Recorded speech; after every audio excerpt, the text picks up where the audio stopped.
Sometimes the person you love most is the one who breaks you in the most unthinkable way. I don't even know why I made breakfast that morning. Maybe I thought food would soften the blow, or maybe I just needed something to do with my hands because the words I'd been practicing all week felt too heavy to carry alone.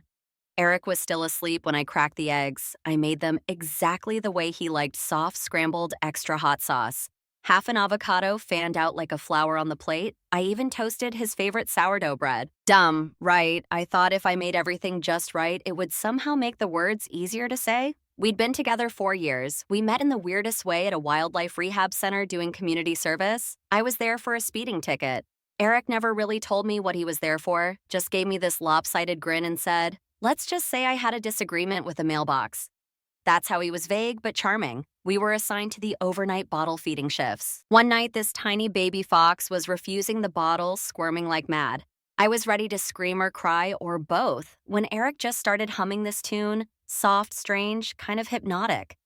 The fox calmed immediately. Later, he told me his grandma taught him that, said animals respond to vibration to calm. I didn't really get it, but in that moment, it felt like magic. We weren't perfect, real couples never are.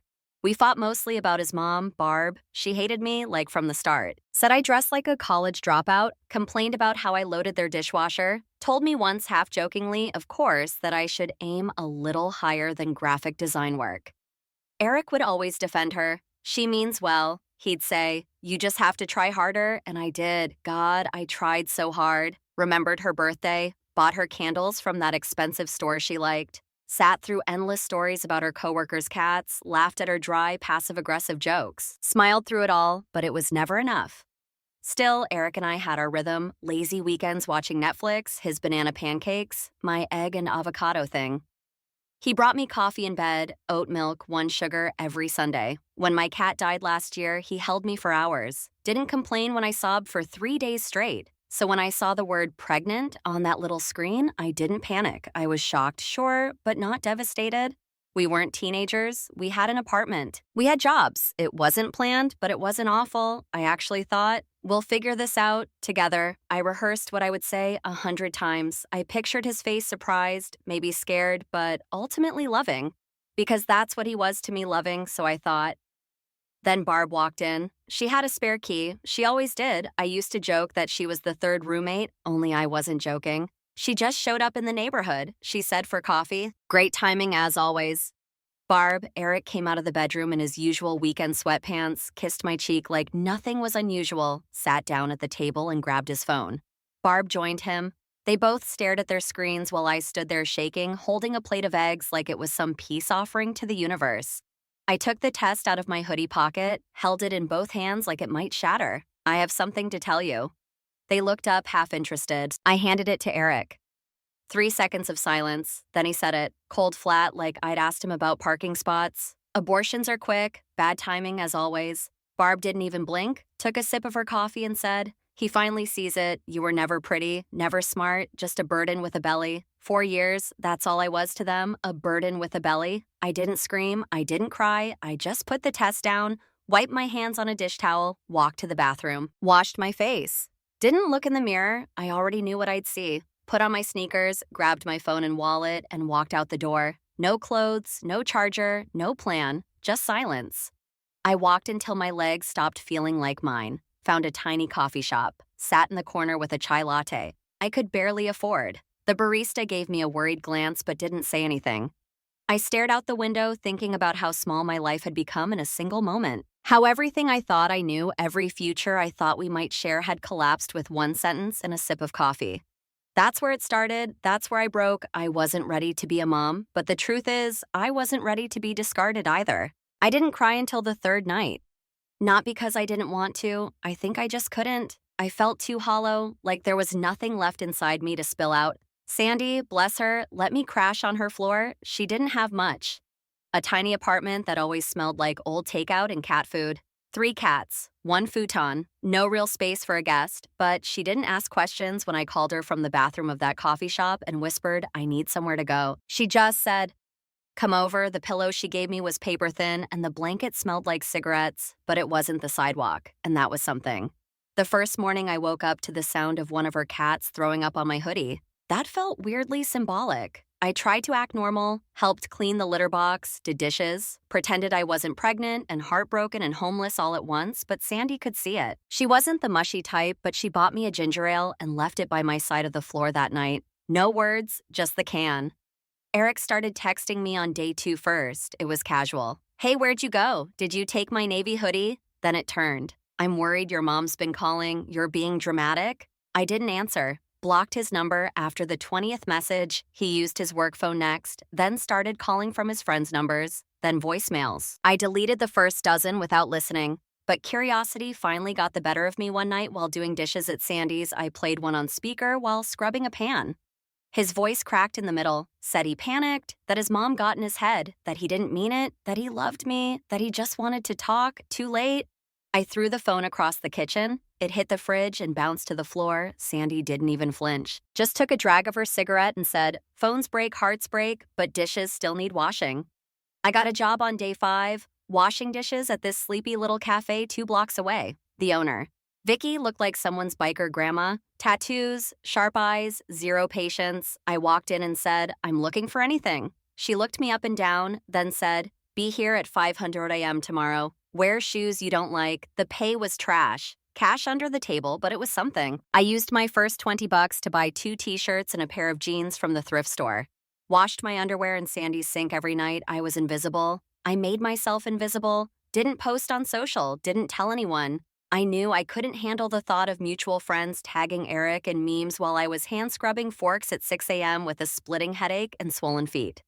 One morning, I overslept. Pregnancy exhaustion is brutal. Sandy said half asleep, you should probably stop acting like the world owes you something. That hurt more than Eric's voicemail. I knew she didn't mean it like that, but she was right. In a way, I was living in her space, using her shampoo, eating her stale cereal. I was a burden. Again, I called my mom that afternoon. We hadn't spoken in months. Last time was Christmas when she spent 20 minutes talking about how well my cousin Jen was doing. Jen with the shiny car and the shiny husband and the mortgage she bragged about like a trophy. I told my mom everything in one breath. The pregnancy, the way Eric reacted, that I was staying on a friend's floor and washing dishes to survive.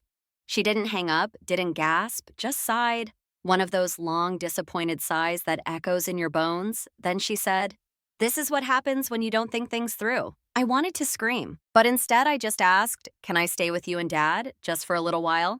She paused, then said she'd have to talk to Dad. She didn't call back that night or the next. On day 3, I got a text. We don't think it would be healthy for anyone if you moved in, but I can help with groceries sometimes if you really need. I laughed when I read it, not because it was funny, just because I had nothing left to say. That night, the sickness hit hard. I was on Sandy's bathroom floor for hours, alternating between puking and crying as quietly as I could. In the morning, she found me pale and shaking, still clutching the toilet like it owed me something. She made me tea, some weird family recipe with mint and vinegar, sat next to me while I sipped it, didn't say anything about the smell or the mess or the fact that I was clearly falling apart. I don't think I can do this, I whispered. Sandy didn't say I could. She didn't lie. She just said, no one thinks they can. You just do it anyway. That was the nicest thing anyone had said to me in weeks. The next day, she sat across from me and said, we need a plan. We opened her laptop and started searching for shelters that took in pregnant women. There was one across town, 6-week stay limit, but they helped you find housing and jobs and resources. It wasn't glamorous, but it was safe. They had a spot in 3 days. I said yes. I was tired of drifting, tired of apologizing for taking up space, tired of waiting for someone to save me. I needed to try saving myself. The first time I saw her heartbeat, I knew I couldn't give up even if everyone else had. The shelter looked like a regular house from the outside. Faded yellow siding. Cracked walkway, flowers growing wild along the fence like no one had the heart to trim them. You wouldn't know it was a women's shelter unless someone told you, and even then, you might not believe it. Inside was different. Keypad locks, security cameras, a front desk with laminated signs that said things like, no visitors past 9 p.m. and mandatory chores posted weekly. Evelyn, the woman who checked me in, looked like she hadn't blinked since 1992. Short gray hair, kind eyes that didn't blink. She had the same kind of energy Vicky had at the cafe. Tough no-nonsense, but not unkind. She showed me to my space. It wasn't a room exactly. More like a partitioned corner with a bed, a tiny dresser, and a plastic bin labeled with my name in Sharpie. I'd be sharing a bathroom with three other women and their toddlers. It wasn't perfect, but it was safe. And I hadn't felt safe in a long time. That first night, I didn't sleep, not because it was noisy, though it was. A baby cried every hour. Someone was always walking the halls, murmuring to themselves, rattling tea mugs. But because I realized for the first time since leaving Eric, I had stopped running, I was still broke, still scared, still pregnant, but I wasn't nowhere anymore. I was somewhere. The next morning, Evelyn slid a folder across the kitchen table while I poked at a bowl of dry cereal. Inside were pamphlets, prenatal clinics, free parenting classes, housing programs, job assistance. "You've got 6 weeks here," she said. "Make 'em count." So I tried. I made an appointment at the clinic listed in the packet, didn't know what to expect, didn't even have insurance, but they took me in no judgment, just quiet efficiency, and then there she was. On the monitor, this tiny shape, barely a bean. But her heart was fluttering like a hummingbird trapped in a jar. I didn't cry. Not until I was in the waiting room again, holding the little printout picture they gave me. It hit me then, this wasn't theoretical anymore. This wasn't about me being broke or scared or humiliated. This was about her, and I wasn't going to fail her. That afternoon, I blocked the last number Eric had been using. I was done, letting his apologies be my lullaby. I needed clarity, not chaos, and I wasn't going to build a new life with the same old pain echoing through it. I started waking up early, even on days I wasn't working at the cafe. I filled out applications, Medicaid, Wix Snap, rental assistance, wait lists. It was exhausting, humiliating at times, listing my failures on every form, but I did it, every line, every checkbox. One night I called my mom, I don't know why. Maybe I just wanted to hear her voice. Maybe I wanted her to say something kind for once. She didn't. She told me she'd run into Barb, Eric's mom, at the grocery store. Apparently Barb had her own story that I had trapped. Eric disappeared with his child, was punishing him by withholding contact. My mom asked me, "Is that true? Like I might actually lie about something like that?" I told her what Eric said that morning in the kitchen, word for word. I told her about walking out. I told her I was staying at a shelter, working 2 jobs alone. She was quiet, then said something I hadn't heard from her, maybe ever. "I believe you." She didn't apologize, didn't say she was proud, but she asked, "Do you need anything?"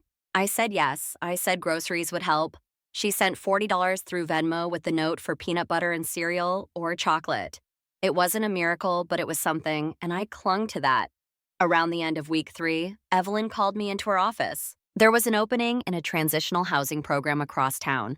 Small apartments for single women and moms in crisis, subsidized rent, 6-month lease, privacy safety.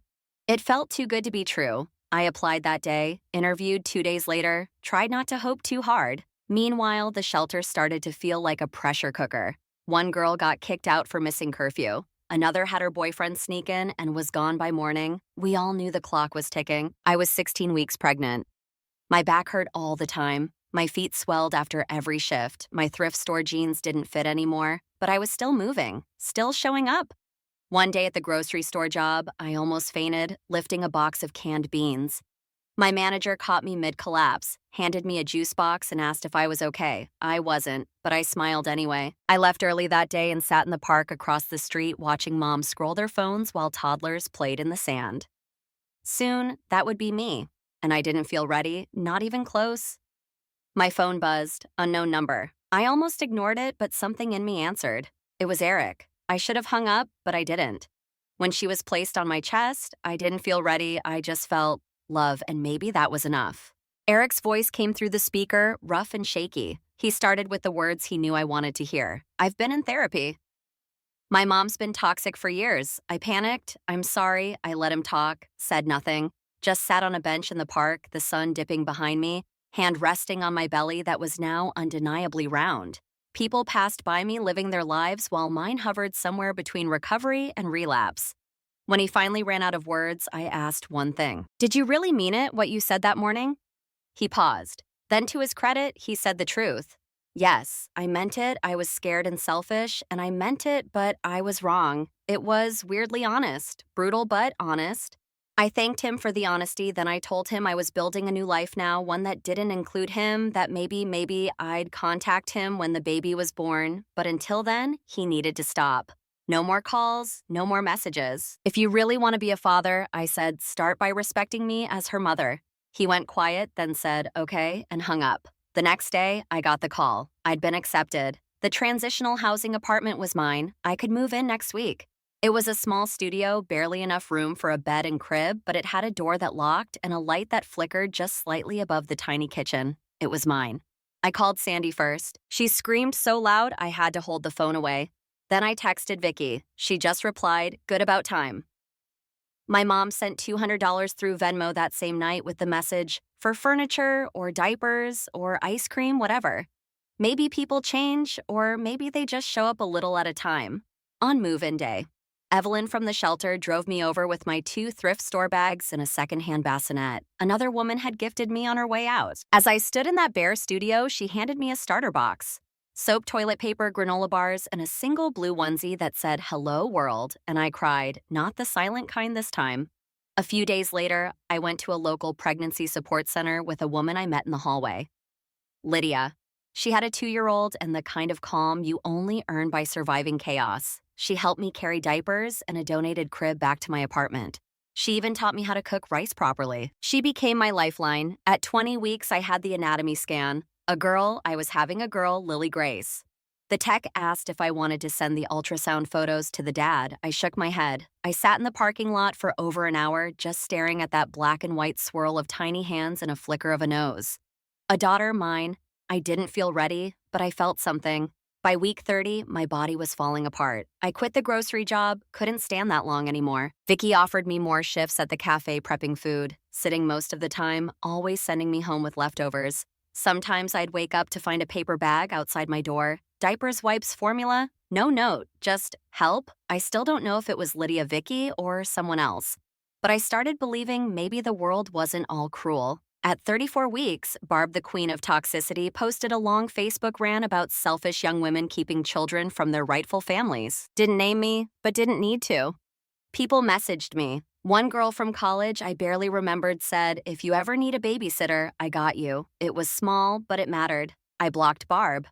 Blocked anyone who liked her post, built a wall around me and Lily brick by tiny brick. At 37 weeks, I had a false alarm. Contractions, pain, panic, the works. Got to the hospital alone in the middle of the night. Turned out it was Braxton Hicks. Just practice. But it didn't feel like practice.